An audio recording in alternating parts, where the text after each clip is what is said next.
Hi, and welcome to another edition of Strategic Business Insights. Today we're going to talk about action thresholds. What's the threshold for you to take action? And the examples we're going to talk about are things like quitting smoking, going to the gym, cutting out sugar, and some other things that I'm going to get to later in the video.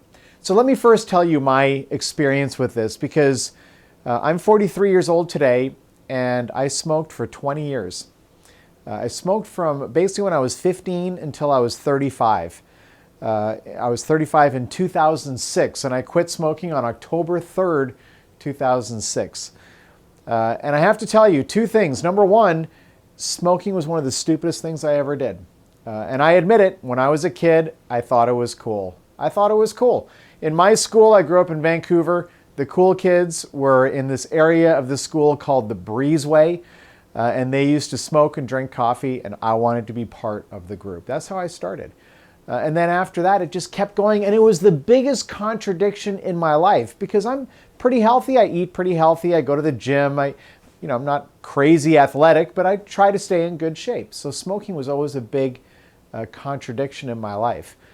So number one, it was the stupidest thing I ever did. Number two, quitting smoking October 3rd, 2006 is one of those things that I'm truly proud of. But let's talk about how it happened. So this is my concept for the action threshold, okay? Because let's say, I'm gonna try and do this well for the video. I'm sorry if I'm obscuring my face here, but let's say this is the threshold to take action, right? If you're above this threshold, you're gonna take action. If you're below the threshold, you're not gonna take action.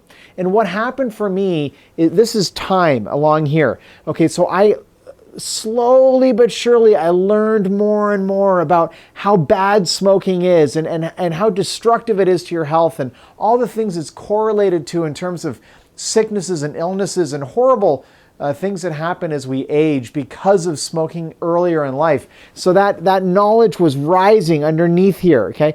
And it took years, like probably 10 years of going through this process before it finally peaked up above that line, above that action threshold. Okay, it took, no joke, probably 10 years. Now, I didn't smoke a lot, by the way. I smoked like 2 or 3 cigarettes a day. It wasn't I wasn't smoking a pack a day or a half a pack a day or anything like that. But even still, it took like 10 years of my awareness, right? My awareness of smoking and how destructive it was. It took 10 years for that to rise higher and higher until finally in my brain, it peaked out above that action threshold and boom, I quit. And when I quit, it wasn't that hard to quit because my brain had been saturated with all this negative awareness. And what my message to you in this video is to cultivate awareness. And there's a variety of implications of this. So keep watching a little bit because there's some angles I want to introduce in just a second. But let's say you want to go to the gym. Let's say you want to cut out sugar, right? The sugar is this is happening in my life right now because sugar is evil. Sugar is the enemy. I remember back in the 80s when I was growing up, I was in high school in the 80s.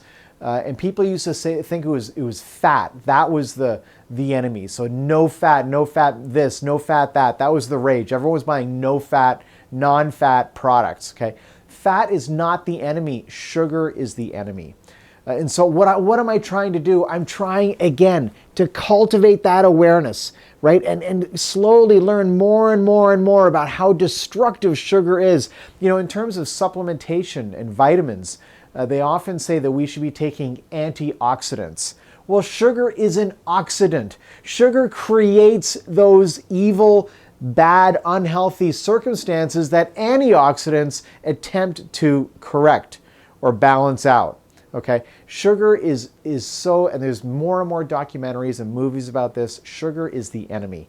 So I'm trying to cut out sugar in my life. And how am I doing? How am I doing it? I'm cultivating awareness. I'm saturating my brain with all the negative research about what sugar does. And I know that I'm actually kind of peaking above this line right now.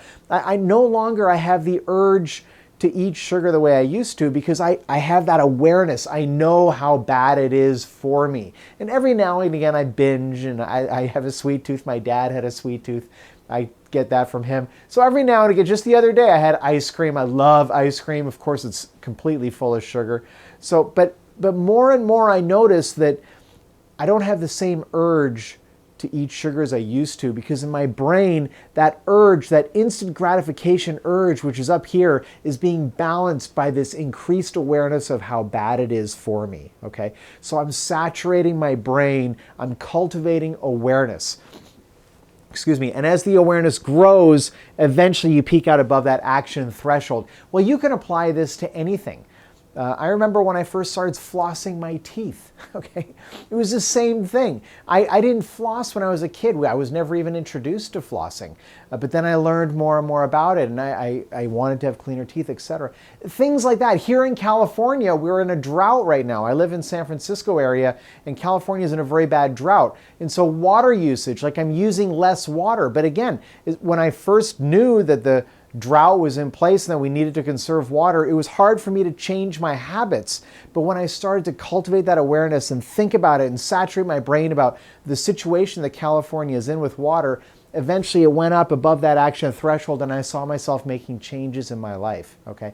But here's the angle I wanted to introduce, the thing I mentioned just a second ago. This same strategy is what these videos are about. It's what so many kind of self-help or personal development material is about. So let's say, for example, you're listening to some of these motivational, positive thinking kind of audio tapes. Like Tony Robbins has tons of this kind of stuff, and Brian Tracy and so many others over the years have created these audio tapes or CDs or MP3s that you can download today and listen to. And what that's doing is it's cultivating awareness. You're saturating your brain with positive messages, right? We live in a world that's saturated automatically with negative messages, with the news media, and so many people in the world just naturally like to complain. Misery loves company. It's a very real reality in our lives, in our social circles, is that people complain, and a lot of times they connect with each other through those struggles and through those complaints. So we're saturated with negative messages all the time. But when you watch these types of videos, like what I'm trying to do with these videos is to provide constant insights and different ways of looking at things and maybe ideas that you hadn't thought of before. But not just my videos, I'm doing just this small project just as part of my business. But think about some of the masters like Tony Robbins and Jim Rohn and Brian Tracy and so many, and T. Harv Eker and so many others.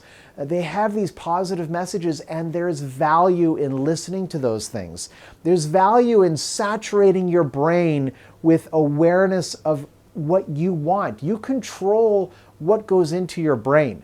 And right now, perhaps, you have a lot of negative things going into your brain. And maybe you don't. But I know that if I don't take control of my life, I'm saturated with these negative messages all the time. So what do I have control over? Well, I have control over saturating my brain with the types of information that I know will benefit me. Whether it's positive psychology or motivation, or even just intellectual subjects and things that I'm super interested about, geopolitics around the world and some of the things that are happening and why people are motivated by different things, and renewable energy versus oil and all these different things. So I control what I put into my brain, and I encourage you to do the same thing, is to pick the topics and the messages that you want to hear and start intentionally saturating your brain with that information, whether it's listening to tapes, whether it's hanging out with different people in your life, whether it's watching videos like this or so many others that are on YouTube. Take the steps and start intentionally controlling the messages that come into your brain. And no, it may not make a difference for years. It may not make a difference for 10 years, right? It took me 10 years of the anti-smoking material to finally get me above that action threshold. But when you control that information and you start saturating your brain with this type of information, you are taking control of your life long term, and that it will translate into action over a period of time. I hope that this advice can add some value to the way you run your life. I know it's changed the way that I run mine. Thank you so much for watching this video. My name is Patrick, encouraging you, as always, to think bigger about your business. Think bigger about your life.